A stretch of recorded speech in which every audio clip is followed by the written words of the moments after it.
What is up, YouTube? This is the Working Investor. In this video, we're going to talk about some thought exercises of how one could get maximum return. I'm trying to think of ways to get maximum yield, but also try to adjust for risk. And these are some thought exercises that I have and some examples that I'm thinking about, and I want to know what your thoughts are too.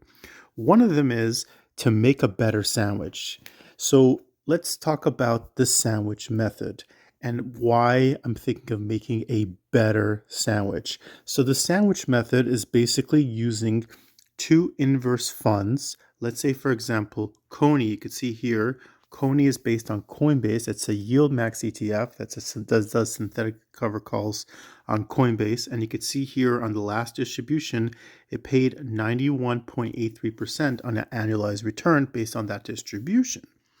Its inverse is called fiat. So fiat is a Coinbase ETF by YieldMax that does synthetic covered puts on Coinbase, and that returned 100.02% return based on that previous distribution a few weeks ago, right? So this is not just hedging one and an inverse of the other, and it's a zero-sum game. This is the idea of this. The reason why I'm doing all this is to try to have one against the other, but each side pays a hefty dividend. So, and the idea is that the reason why you get a lot of dividends is because these stocks are very volatile. And if some people can't stomach the volatility, this kind of takes the volatility out of the roller coaster. It takes the loops out of the roller coaster. And, Jay came on, on several different group chats and interviews. And I actually asked him a question about these sandwiches, and he did agree that, although the prospectus says it's not a perfect hedge, they do kind of work to sort of neutralize delta in a way. That's the function of it. But of course, they have limitations. And again, this is not financial advice. You need to do your own research, speak to who you need to speak to. But so my question is, let's say instead of fiat and Coney, let's do Misty and fiat. Or maybe buy double the amount of fiat and do part Coney and add a part of Misty.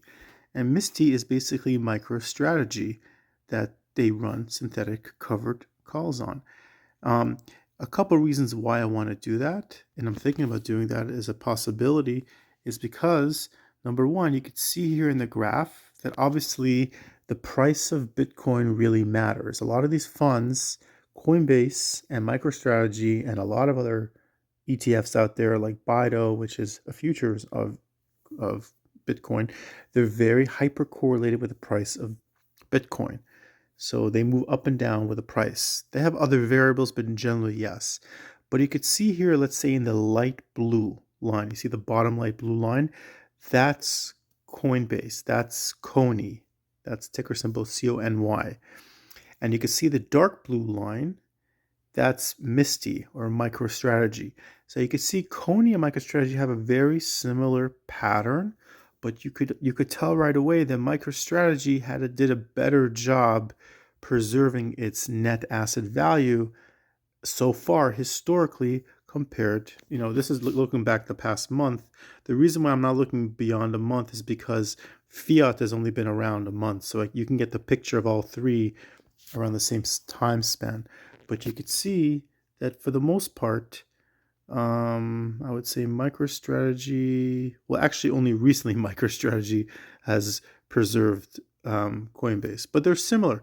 But it's good to hedge your bets. Let's say if you want to do one part, you could do MicroStrategy and Misty and Coney, maybe, perhaps, and maybe together as one entity, and then you have fiat as an inverse entity. That's just an idea, just a thought process. You can see here in the yellow line, you have fiat. And you can see the fiat not perfectly mirrors, but sort of inversely correlates the other two underlyings. So that's why I like to see, as a thought experiment, playing with these high payers, these high payer players, to see how I can work with them and try to optimize my return and maybe hedge my bets a little bit. So that's one thought process and thought experiment. Another thought experiment came from credit to one of my subscribers that commented and said they own from Defiance. They have funds called in the money put funds, and these funds pay tremendous return, like IWMY, which is on the Russell 2000. They pay like about 110% annualized return based on the most recent distribution. And this is called WDTE. This is a specific example from the comment from one of my subscribers. They own WDTE and they own SPY-T. And let's talk about these funds, and let's talk about this really interesting strategy of stacking these two funds together as a possibility. I'm not telling you guys to do this, just something to think about, just to get some thoughts out there. So WDTE is a in the money put that they do every day, and now they're paying it out weekly, right? So that is pretty much a bullish strategy. I've showed you in my previous video that in the money put is a bullish strategy because they profit only if the market goes up. For the most part, the NAV will do very well. Let's talk about if the market goes up. The market's neutral or down, the NAV will not do too well, but the payments will be nice and juicy. Then there's something called SPY-T. SPY-T is slightly out of the money call credit spreads. Sylvia, who is the fund manager of Defiance, when asked, I actually asked, what her mechanics are, and I'm not sure if I asked or somebody asked it, but I remember one of her interviews, she mentioned that the mechanics are they don't look for a specific delta.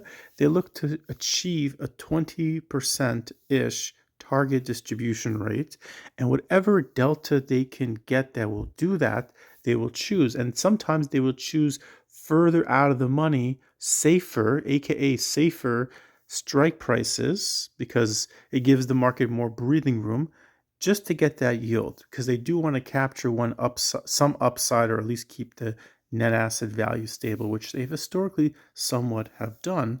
So you actually do have almost a net 20% return, and hopefully some upside. So this is called a slightly out of the money call credit spread. There's actually in Tasty Live, there's actually somebody who designed a option trading strategy called the Jade Lizard. I think there are not enough women represented in investing in finance and option trading, and it's great to see Sylvia, and there's actually Jade. I think that's how Jade and Liz. I think they together, these two ladies, they came up with this technique. So what is a Jade Lizard? And now it's like a proper term that we use in the option verse. So a jade lizard is basically you're doing a cash secure put, not usually an in the money cash secure put, but you do a cash secure put, and then you do a call credit spread. So and you basically collect money from the cash secure put and you collect money from the call credit spread. So this is really a neutral to ever so slightly bullish to neutral move. So that's called a jade lizard. Let me show you live how I would set up a jade lizard, just as an example. Again, don't do this trade. I want to show you a demonstration. So let's say we do trade options.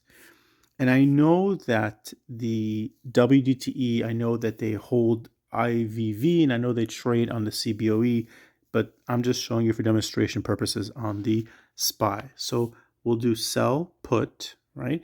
And they do in the money. So you can see here in the middle, it says share price is 573.60. So let's go to 574 because that's in the money. I don't usually trade this way. I usually go out of the money when I do a put, but they do in the money, slightly in the money. So you could see here 214. You collect $214. It's $2.14 times one contract, which is 100 shares, $214 to collect. And obviously you'd want the market to go up. If the market goes up, you collect the credit and you probably maybe increase a little bit of net asset value. If the market stays the same or goes down, you don't really receive too much net asset value. You may actually lose if the market goes down. So you see that the WDTE, which is the S&P 500, is a neutral to bullish position. And then if you add now, let's do sell call. And now let's say we're going to do out of the money call credit spread. Let's go to 575, and we'll buy a 580. So that's called a spread. So now I have a call credit spread. Instead, now I'm receiving $2.51 per share, which is $251 per contract. And you could see here on the chart, it's a bullish to neutral to slightly bullish. You don't want it to be too bullish because then it'll blow past the call credit spread. But you could see here the call credit spread has a max loss. Like if it blew past it to 580 or went to 585, there's no further loss. It's called a defined risk on the upside. That's what a call credit spread is. But the put, naked put or whatever, synthetic put, it has hypothetically, infinite loss, or the loss of the entire, all the way down to zero. So you have much more risk on the downside, capped risk on the upside. That's the risk profile. And you have, like I said, it's a neutral to slightly, bullish position. So that's an interesting thought process of, let's say, somebody holding some WDT. I'm not telling you to do this, but just thinking to myself, if I were to hold it, maybe have some SPY T, and then basically kind of combine this together to make your own little, type of hedge, sort of, in a way. Again, just something I want to point out to you guys. When you do these trading, when you trade, right, you basically are your own fund manager. And all your investments are one sum of the parts. And it's good to see how certain investments you could compare and contrast how they work, beta weighted returns. You could compare and contrast and see how they complement each other in different ways. So it's just something to consider. Let me know what you guys think. Do you have any ways how you sort of match or complement or hedge different positions or attempt to do so? Let me know in the comments. I'm curious to know. Anyways, this is the Working Investor, over and out.